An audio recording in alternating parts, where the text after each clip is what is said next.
She died for 7 minutes on a Tuesday afternoon.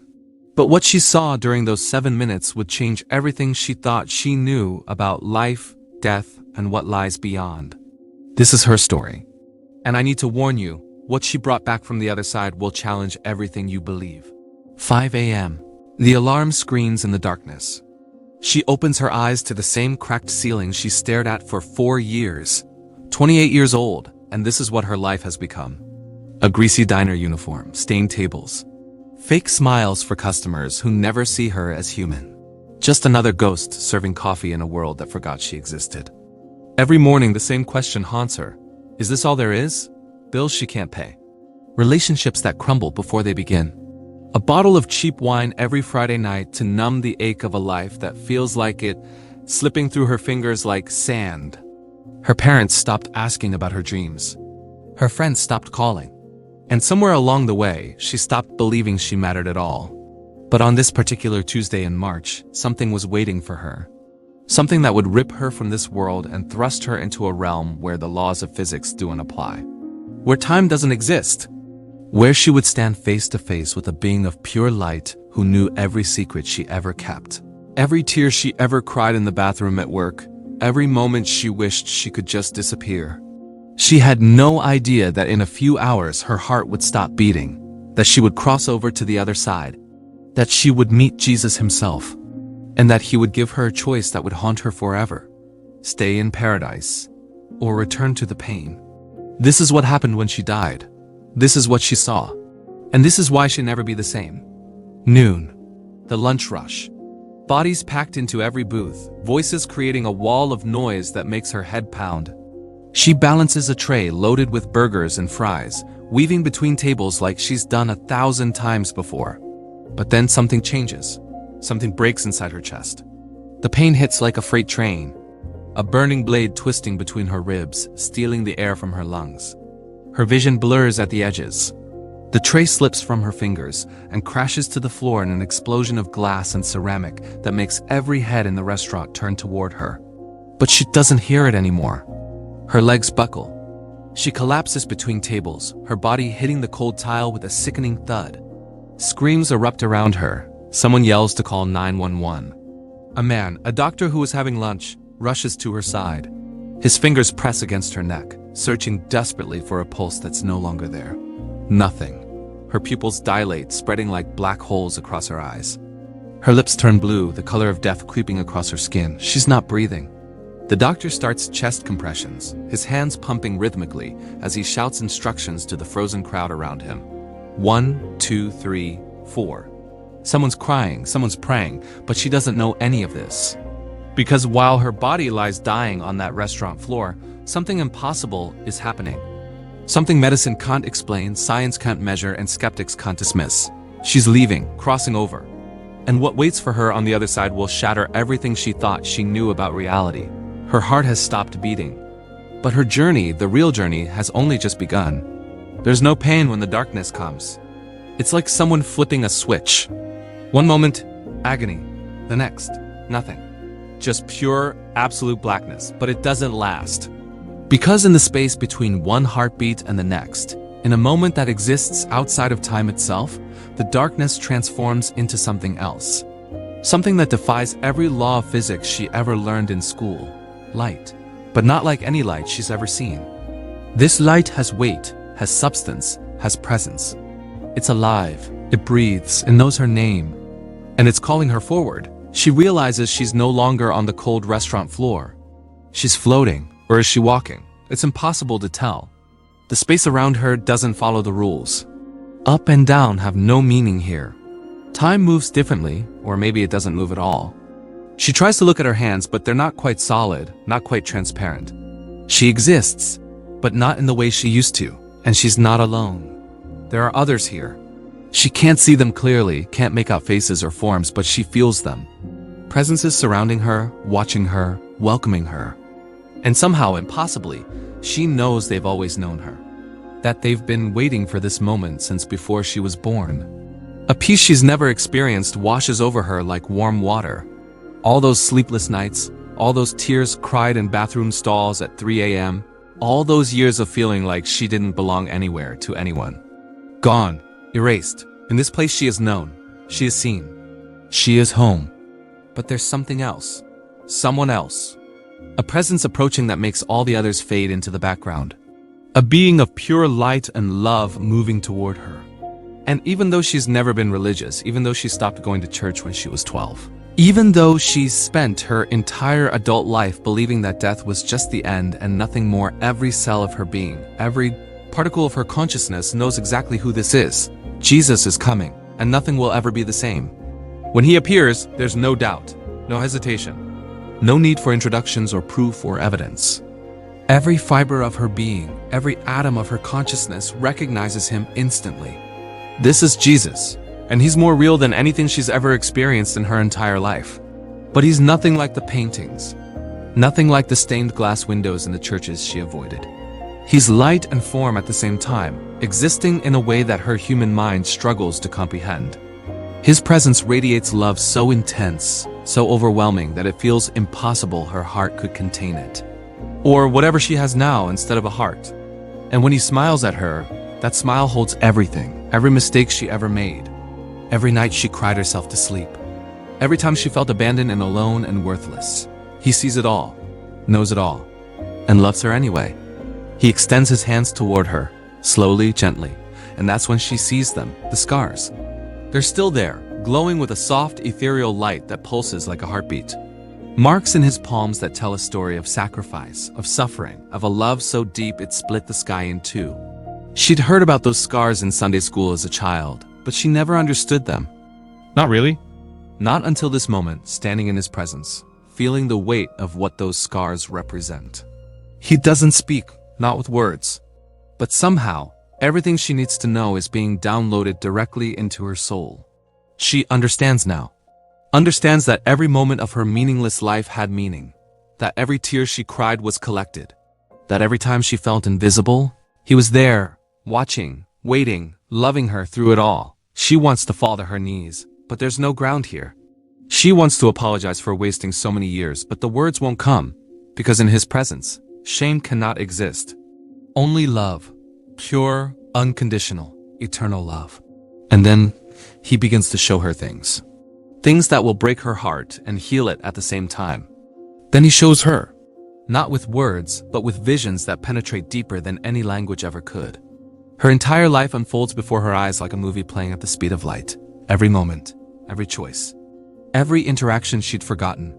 But it's not what she expected. She thought this would be judgment, a list of failures and sins thrown in her face. Instead, she sees love, everywhere, in places she never noticed. There's the elderly woman who came into the restaurant every Thursday. She remembers her now. The one who always ordered decaf coffee and apple pie. One particular Thursday, the woman seemed sadder than usual, more fragile. And she, the waitress, took an extra moment. Sat down beside her, asked if she was okay. That simple act, that 5-minute conversation she doesn't even remember having, saved that woman's life. The elderly lady had been planning to end everything that night. But feeling seen, feeling human again, changed her mind. Then she sees the teenage boy. Skinny kid with acne and sad eyes who came in alone one evening. She gave him an extra slice of pie, free, because he looked like he needed kindness. She forgot about it the next day. But he didn't. That boy had been contemplating walking into traffic that night. One small gesture of unexpected kindness made him reconsider. Made him think maybe the world wasn't completely cruel after all. Every moment mattered. Every choice rippled outward into eternity. And she realizes with devastating clarity that her life was never meaningless, never empty, never without purpose. She just couldn't see it. She was blind to the divine appointments, the sacred moments hidden inside ordinary days. Jesus shows her more. Shows her all the times he was there. In the empty apartment when she cried alone. In the sleepless nights when anxiety consumed her. In the moments she wanted to give up, he was always there. Always waiting, always loving her. Waiting for her to find him. Waiting for her to understand that she was created for something infinitely greater than just surviving. She was created to love, to be his hands and feet in a broken world. And every single day, she had opportunities. She just never realized it until now. He speaks then. His voice is like music and thunder combined into one. Soft enough to comfort a child, powerful enough to shake the foundations of the universe. Intimate and vast at the same time, and what he says freezes her in place. You can stay, he tells her. Or you can go back. Stay. The word echoes through her consciousness like a bell. She looks around at this place of indescribable peace. No more pain. No more loneliness. No more bills she can't pay or shifts that drain her soul. No more feeling invisible in a world that doesn't care. Here she is known. She is loved. She is home. Why would anyone choose to leave paradise? Why would anyone willingly return to that broken, exhausting existence? But then he shows her one more thing, one final vision that changes everything. He shows her the people who still need her. Not in grand, dramatic ways, in small ways, human ways. Real ways, the kind of ways that matter most. Her brother. She sees him 3 weeks from now, sitting alone in his apartment at 2 a.m, staring at a bottle of pills. He's been silently drowning in depression, telling no one, suffering alone. In 3 weeks, he'll be on the edge. And her phone call, the one she make if she goes back, will pull him from that edge. Her voice will be the lifeline he needs. Then she sees the new employee, a young immigrant woman who will start working at the restaurant next month. Scared, unable to speak English well, being treated cruelly by the other staff. She needs someone kind, someone who will take the time to help her, to show her she matters. Without that, the woman will quit, will spiral, will lose hope. She sees her elderly neighbor, the one she barely knows. In 6 weeks, her cat will escape and she knock on doors frantically, tears streaming down her face. Most neighbors will ignore her. But if she's there, if she goes back, she spend hours searching. And that simple act of compassion will lead to a friendship that will sustain them both. Small lives, small moments. But nothing is small to God, and she understands now. Purpose isn't about doing great things everyone sees. It's about loving when no one's watching. It's about being light in dark places. It's about reflecting Jesus in the ordinary, mundane moments of life. I'll go back, she whispers. And he smiles once more. The pain comes like a tsunami crashing over her. One moment, she's in paradise, surrounded by light and love and peace. The next, she's being violently ripped back into her body, and every nerve ending screams in agony. It feels like being shoved into a cage 10 sizes too small. Her body is heavy, suffocating, a prison of flesh after the freedom she just experienced. There's crushing pressure on her chest. Someone's hands pumping rhythmically, breaking her ribs with each compression. She can't breathe, can't move, can't scream. Voices around her, distant and urgent, like she's underwater. The smell of sweat and antiseptic burns her nostrils. Everything is too bright, too loud, too sharp, too real in the worst possible way. She's back, we have a pulse. The paramedics are already there, working frantically over her broken body. Needles pierce her skin. An oxygen mask covers her face. The world spins and tilts as they lift her onto a gurney. She tries to speak, tries to tell them she just came back from heaven, that she saw Jesus, that everything they think they know about death is wrong, but her throat won't work. Her tongue feels like dead weight. No words come out, only a weak, choking gasp. The ambulance ride is a blur of sirens and pain. The hospital, a nightmare of fluorescent lights and machines that beep and whir. Doctors hovering over her, asking questions she can't answer. Nurses checking vitals, sticking more needles in her arms. Everyone moving with clinical efficiency, treating her like a medical case, a body to be fixed. None of them understand. None of them know where she's been, what she's seen, who she spoke with. For 3 days, she drifts in and out of consciousness. And every time she wakes, the grief hits her again. The grief of being back. The grief of leaving that place of perfect peace. Her body is alive, but part of her soul is still there, on the other side, longing to return. She made her choice. She came back.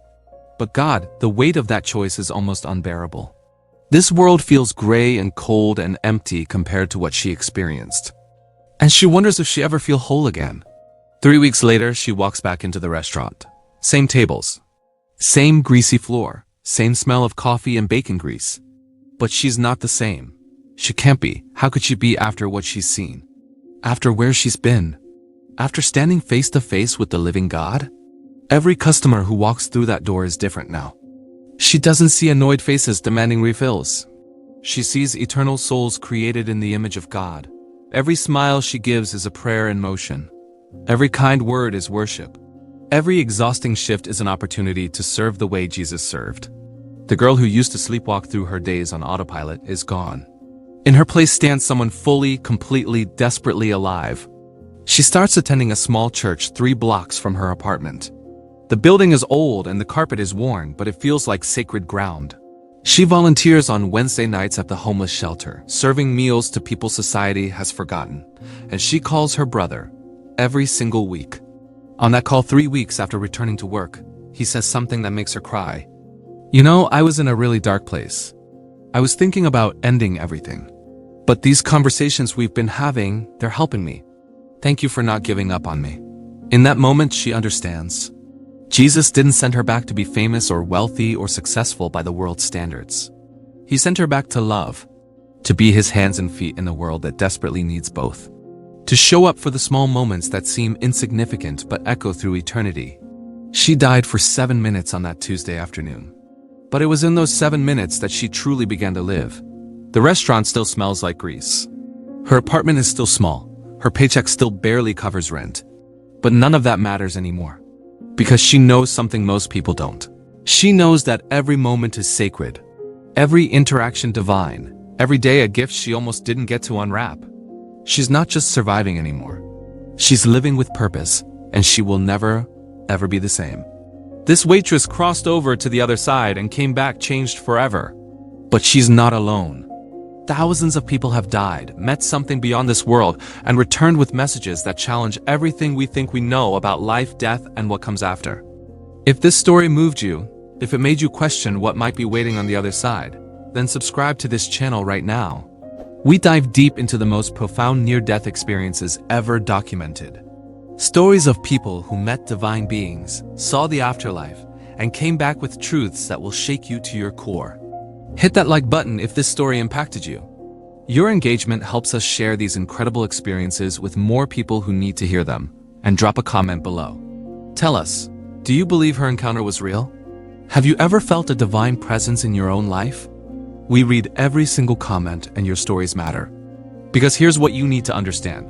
Her story is just one of thousands. There's the surgeon who died on the operating table and witnessed a realm of pure consciousness. The firefighter who met deceased loved ones and was given a choice to stay or return. The mother who saw her unborn children waiting for her in heaven. Each story more powerful than the last. Check out the videos on screen right now. These are some of the most intense near-death experiences we've ever covered. People who crossed over, saw things that defy explanation, and came back transformed. You won't believe what they brought back with them. The truth is waiting. Are you ready to discover it?